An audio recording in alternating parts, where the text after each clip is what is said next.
Hi, I'm Libby. And I'm Riley, and welcome to On the Come Up.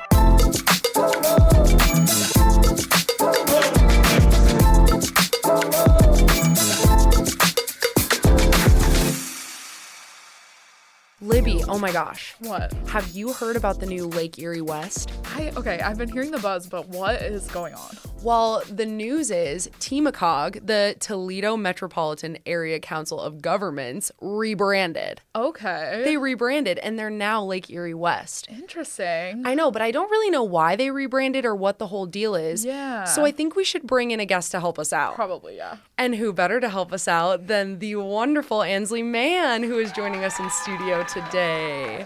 Hello, Annsley. Hi, everybody. Hi. Thank you for having me. Thanks for being here. We're so excited to chat all about the rebrand, but also get to know you as a young professional working in what most people don't really know about, like that area of industry. So we're excited to chat. No, I'm so excited to tell you all about what I do and my industry. Yeah, heck yeah. So kick us off a little bit of the background. So did you grow up in the area? Yeah, I grew up in the area. I am a proud rival school of Riley's. I went to Southview, and thank you. But so I'm from the Toledo area originally, and then from high school I went to undergrad at Lourdes University, and I loved it. I graduated in 2023, and then from undergrad I experimented with like a grad school, and then was like, maybe this isn't for me at the moment. Yeah. I worked in a law firm for about a year, did some internships, and then landed here at Lake Erie West. I keep wanting to say TMACOG still. I know. I feel like that's one of the hazards with the rebrand, right? I know. But let's go back to college. So you are such a proud ambassador of Lourdes University, and you talk all the time about how your experience there shaped your career today. So can you talk a little bit about your experience at Lourdes, what you were involved in, and then you studied history, correct? Yes, that's correct. All right. So while I was an undergrad, I was a member of the women's tennis team, and that was a really awesome experience. I was able to travel around the state and the region a little bit. So I think it was Michigan, Ohio, Indiana, Kentucky, did like that kind of whole loop. And then I was also involved in student government. So I was student body president my senior year, and I absolutely loved it. And that just kind of shaped what I wanted to do and like how I wanted to, be involved in the community and stuff along those lines. That's awesome. Yeah. I loved it. It was such a really cool experience. And then as a part of student government, at the time we were searching for a new university president. So as a result, I was able to be on the board of that, of the search committee as the only student, which was, again, a really cool experience to have as an undergrad. Yeah, Yeah, definitely. being invited into a room where big decisions are happening. You're like 22 years old and you're like, I don't know why I'm in this room, but I'm here and I'm having fun. Yeah, well, I mean, that's just a testament to the fact that they do a great job of including their young people and giving some good opportunity. And we found out recently the news about Lourdes University closing, and obviously you being an ambassador and being so involved post-grad as well. Tell us a little bit about like how you're feeling, how you're doing with this news. It's a lot. I know I spoke with some friends about the closing and just, some friends from undergrad. It's an interesting feeling, and I don't know how I feel about it quite yet. But as an alumni, I'm sad, and it's just a lot to kind of wrap our heads around. But I think ultimately, I don't know how I feel about it yet. Yeah. Yeah, I mean, that's okay. Yeah. It's a lot to process. So. It is a lot to process, but you know what?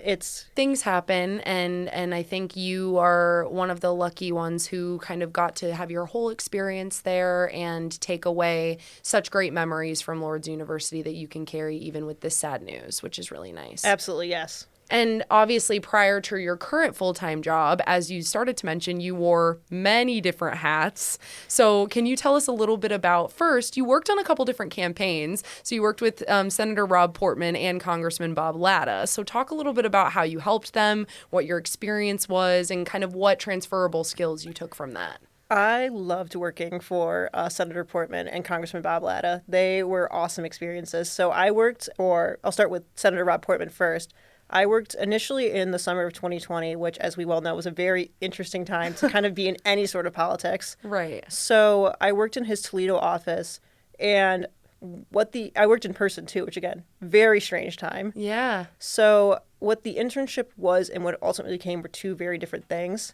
So when I worked for Portman, I was answering phones and answering constituent phone calls, and a lot of what people were calling about was about COVID related, a lot of social issues like Black Lives Matter and stuff along those lines.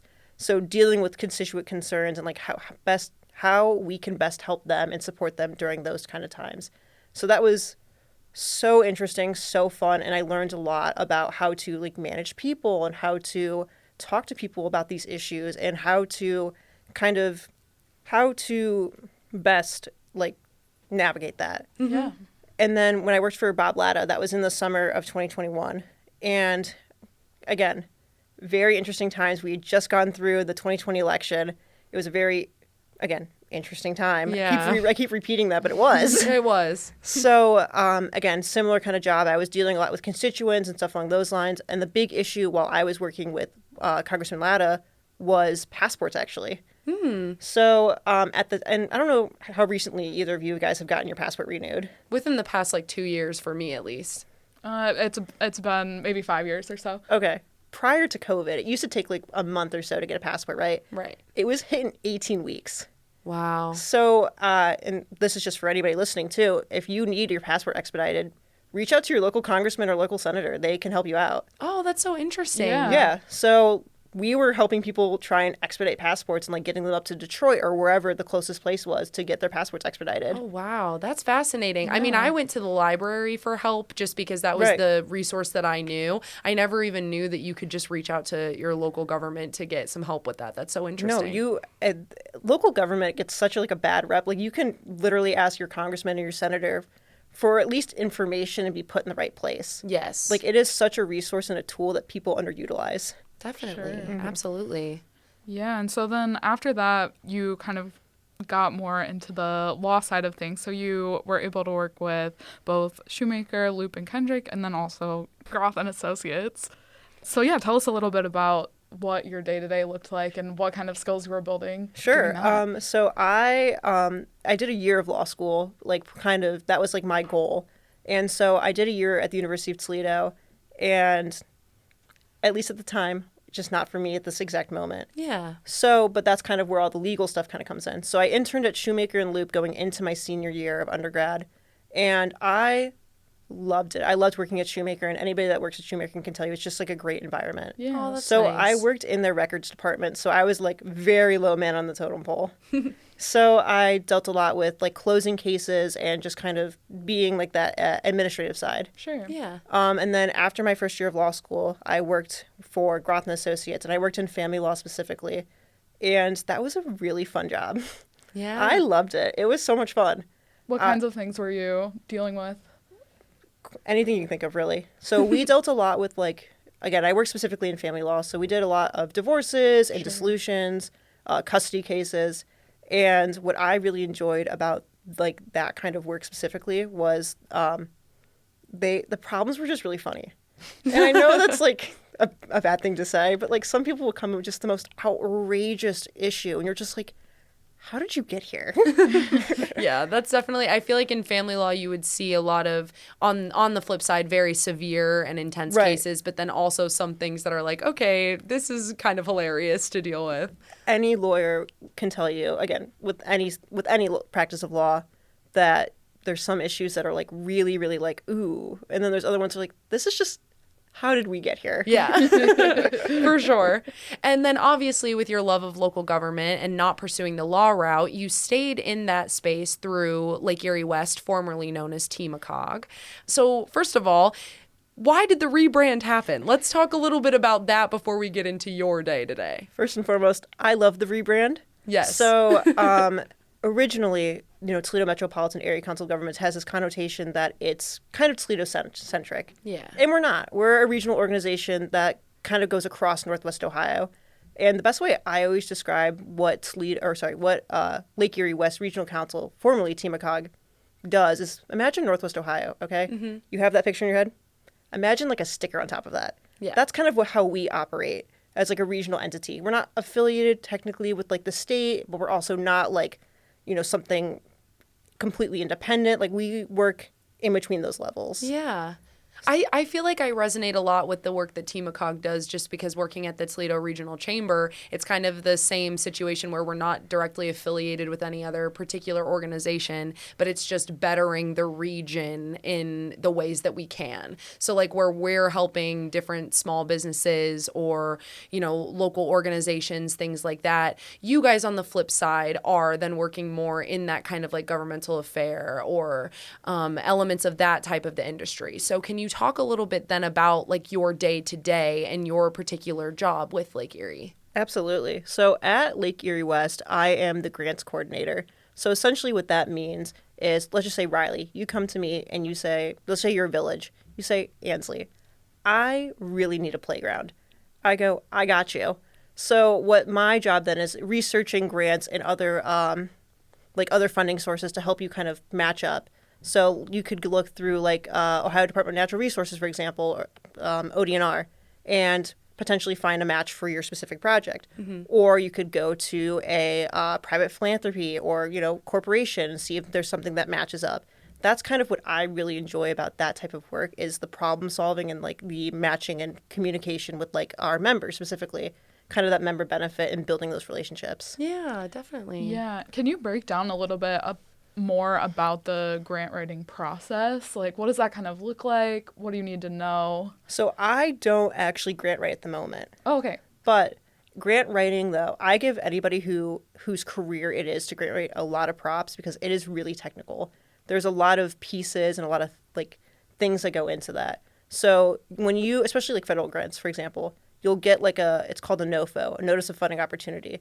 And in some grants, it's like 5 pages, and some of it's like 100 something. Sure. And you have to, it's like the style guide or the rule book that you have to follow. You have to like, okay, like if you're applying for this, you need to have all of these things plus some.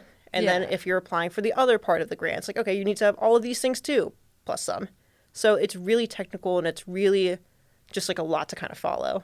For sure. And you are certified in grant writing, though. Yeah, I have, I did like it's through the Grant Writing for Government Grants. It's through the American Grant Writing Association. So I'm certified to kind of do those types of things. At the present moment, that's not what I'm doing. Fair. Very fair. But it's cool to have that skill. Yes, and it is cool to have that skill. Something you can keep in the area that you are working in. No, absolutely. And like I said, the pairing with our members is kind of what I really enjoy. And then we also send out a newsletter too to our members bi-weekly. We call it Money Talks. Mm-hmm. And so, again, Money Talks. So we send out a curated list to all of our members and, you know, prompt them to contact us to kind of start, again, fostering and building those relationships as well.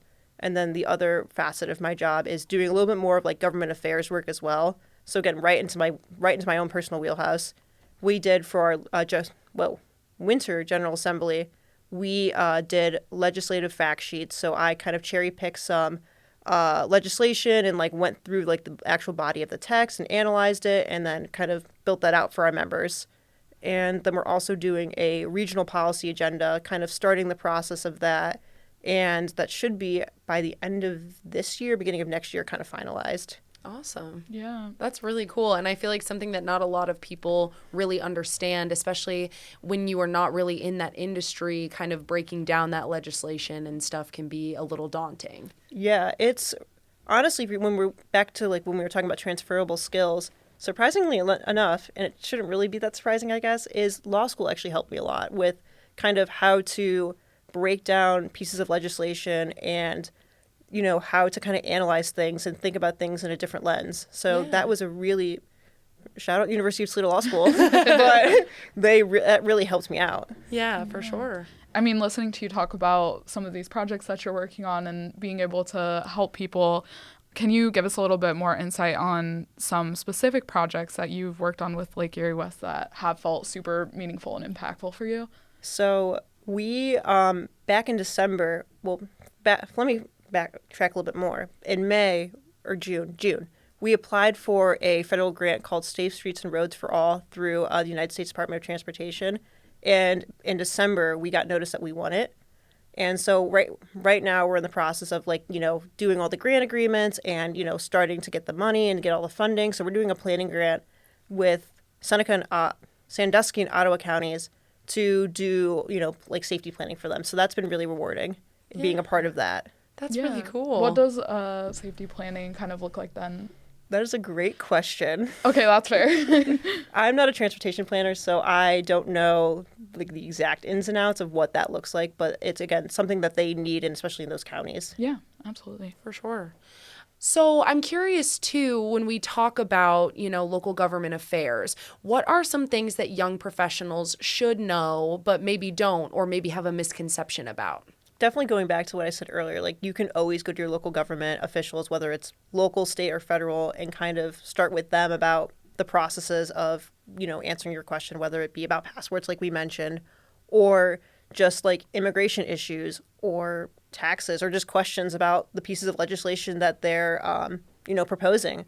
I think, again, especially at the local and state level, and federal too, but I'm going to use state, local, and state as my examples, your politicians are very accessible.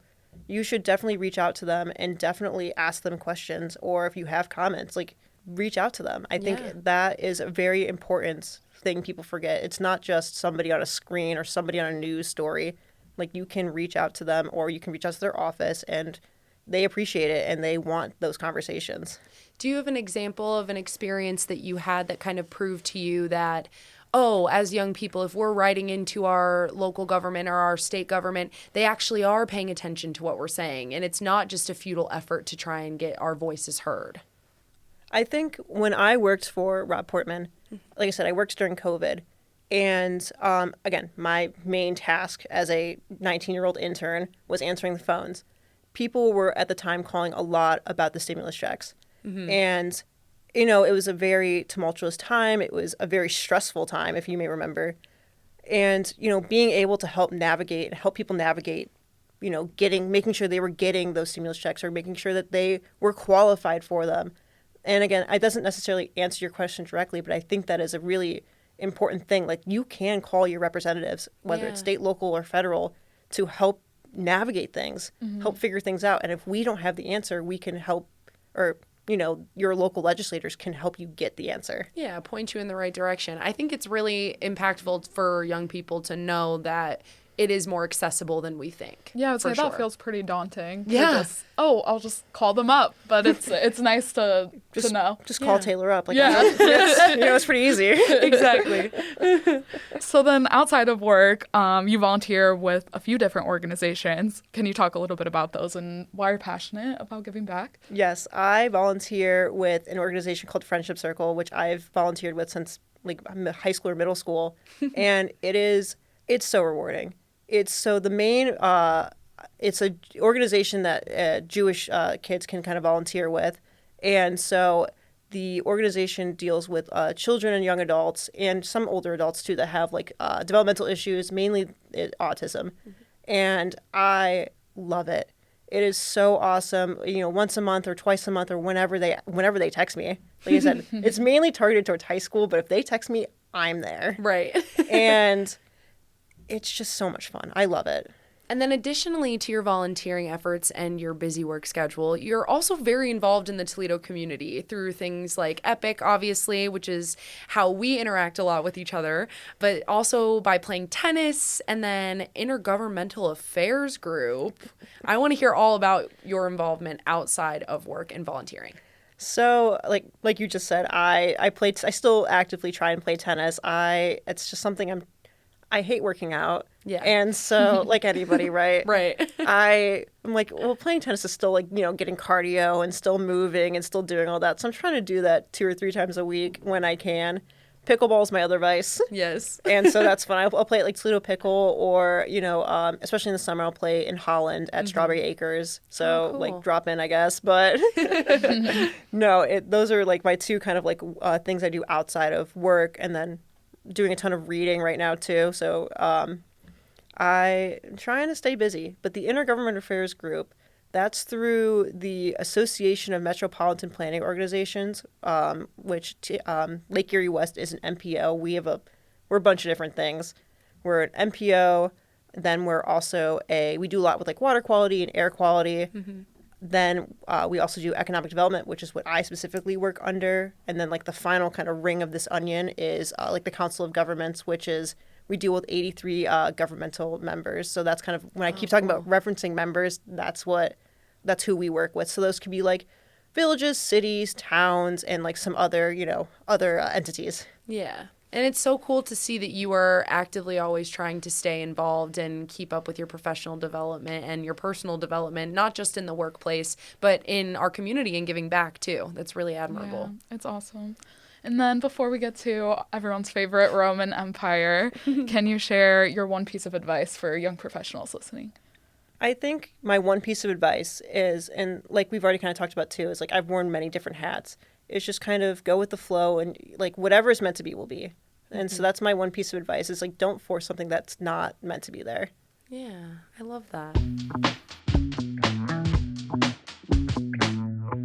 And you didn't think we'd leave without a Roman Empire. Libby, why don't you kick us off today? Yeah, so as you guys know, I work at Imagination Station, and we get a different exhibit in every few months. And right now we have a King Tut exhibit, which has been really cool. I definitely didn't know enough about Egyptian culture before this, so it's been really fun to learn. But what I cannot stop thinking about is we obviously, like, preparing for the exhibit, watched a lot of different materials and documentaries.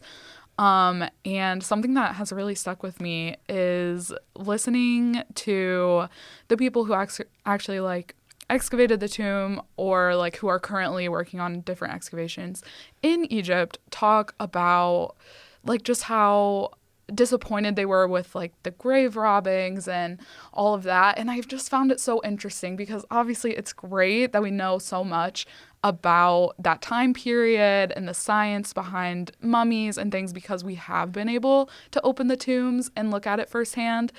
But it also just doesn't feel that different to me than the grave robbers, because they're like, oh, they wouldn't want this. They wouldn't want us to disturb their resting place.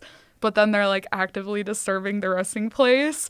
So it's just been a lot for me to think about, and it's been on my mind because, I mean, his the mummy was inside of this resin that they permanently had to melt off. So it's forever changed and in a way that they can't have back. So yeah, it's a moral dilemma. That part of it to me is also really wild. Like just the permanent change of losing that. I mean, it's great. Really it's great to have the findings, and it's great to know and be able to see all of that firsthand. But it is just also such a cultural and religious thing for them that it just is disappointing. But at least everything is like has stayed in Egypt, and I mean, that's comforting to know. It definitely is a moral dilemma. I was gonna say, can I ask a question? Yeah. Oh, yeah. How familiar are you with the curse? Yeah, I mean that too. It's like I don't remember what the guy's name is that discovered it. Do you remember what his name is? I do, but it escapes me right now. Yeah. But if you aren't familiar with it, you should Google it. The curse is crazy. It like kind of it literally snakes through everybody that was involved with the discovery of the tomb. Yeah, and is it? I mean, some people are like that's like hocus pocus, and some people are like, no, that's like actually real. So it's like it's really interesting. You said not for me to determine, and I claim no negative energy from this conversation. Exactly. Like I'm not opening the tomb. Yeah. We'll sage the place. It'll be good. Yes, great. Chris, can we get some sage for the studio? Thank you. Yeah, that's definitely a really great Roman Empire, because I am now going to also not stop thinking about that. For me today... Yeah, what are you thinking about? I am thinking about the same thing I think about all the time, which is Bad Bunny. Yes. I think about him all the time. All the time. And if you are like me, and if you are on social media and cannot stop seeing all the posts about Bad Bunny's performance at the Super Bowl, then you're in luck, because I'm going to just clog your feed with it more right now. So to me, what I think is, obviously, Bad Bunny is extremely talented. He's an engaging performer. He's a great physical dancer and performer. He has a wonderful voice. His music is engaging and great. What I really loved, though, about his performance was that in a time that feels so divisive and inherently political with every step, what he did was not make a huge statement one way or another or incite any sort of negativity, but instead he created such a gorgeous homage to his home and the way he grew up and all of these things that culturally a lot of people watching the Super Bowl might not understand or know. And so it was really cool to see like the piragua or the casita where everyone was dancing together and having all of these other incredible people in the industry come out and dance and support him. And then having the message of spreading that love rather than spreading hate. Yeah. And it just felt very connecting and beautiful. It had, I mean, millions and millions of people tuning in to see that type of gorgeous message. It was just powerful. It made me feel inspired. I loved it. I love Bad Bunny. I don't listen to Bad Bunny, so don't hate me. But I will say, as somebody who doesn't listen to him, when I watch the Super Bowl halftime show, I don't know how they managed to do this. It made me like feel like I was in like the way that the cinematography. It was so good. Yeah. And I'm sitting there with like my sister and her boyfriend, and I'm just like, how are they doing this? I know. I want to be some grass. I want to be dressed up. I mean, outside of all of the meaning and all of that, it's just visually appealing. Yes. Well, back to the grass comment though. I'll tell you this why. Only reason I mention it. So I think it was on TikTok. They were like, what the requirements were. It was like between 5'7" and 6 foot. XYZ, and then they're like preferred marching band experience, and I was like, well, I was in marching band in high school. You said, wait, do I apply? I was like, I could have been grass in the halftime show. Libby, where were you? I know, I could have done it. You should have applied too. I'm 5'7". Man. Yeah, we were perfect for it. Put me on the grass. Put me on the field, coach. Like, I'm ready to go. I know. Just call Bad Bunny up. So, Annsley, we've saved the best for last. Please tell us your Roman Empire today. My Roman Empire that I haven't been able to stop thinking about is not heated rivalry. It is going to be the Olympic figure skaters. Ooh, that's a great one. Though I love heated rivalry, I also love some Olympic figure skaters. They go hand in hand. Yes. Like the heated rivalry obsession bled into the Olympic figure skaters. And I can't stop thinking about Ilya what's his last name? Rozanov? No, not Ilya Rozanov. Love him. But Ilya... You see where my head's at. Yes. The guy, the Olympic figure skater from the United States doing the backflip. Yes. Oh my gosh. The backflip. Incredible. The backflip. It was incredible. I've seen the clip so many times and I watch it every time. Every single time I look, I'm like, how is he doing this? Like, and they make it look so easy. Just like gravitationally impossible to me. I know. But that's wonderful. Like, I can't walk and chew gum. Like, right. How are you flipping in skates? Yeah, how are you flipping in skates? Like I said, every single time I watch it. The other Roman Empire, again, the Olympics are kind of my Roman Empire. Is I don't know if you've seen it. The guy, I don't remember where he's from, but he announced on live television that he cheated on his girlfriend. Oh, I missed this. No, I missed this. That's insane. Breaking news. Yeah. But I think he's like a snowboarder or skier.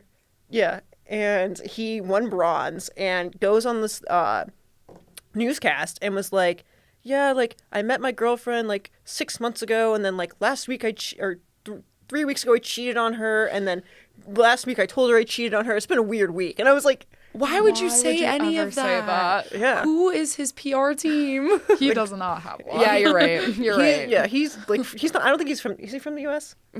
Yeah, I was gonna say, I didn't think he was from the US. So he's figuring it out. He's trying his best. But yes, that's my other Roman Empire is that guy. And I guess the message is if you are missing heated rivalry and you want a little more ice skating, you can watch the Olympics. There you go. Watch the Olympics. Amen. That's great. Amen. Well, Annsley, thank you so much for joining us today. You are awesome, and thank you for all the work you're doing in our community. Thank you so much, guys. I appreciate you having me on.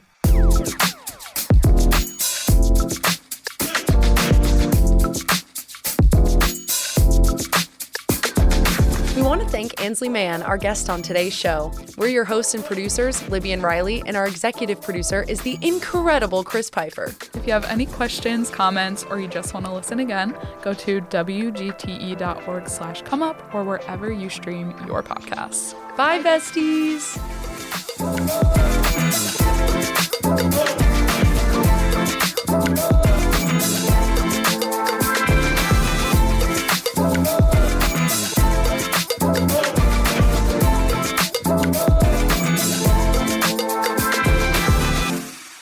WGTE. Voices around us.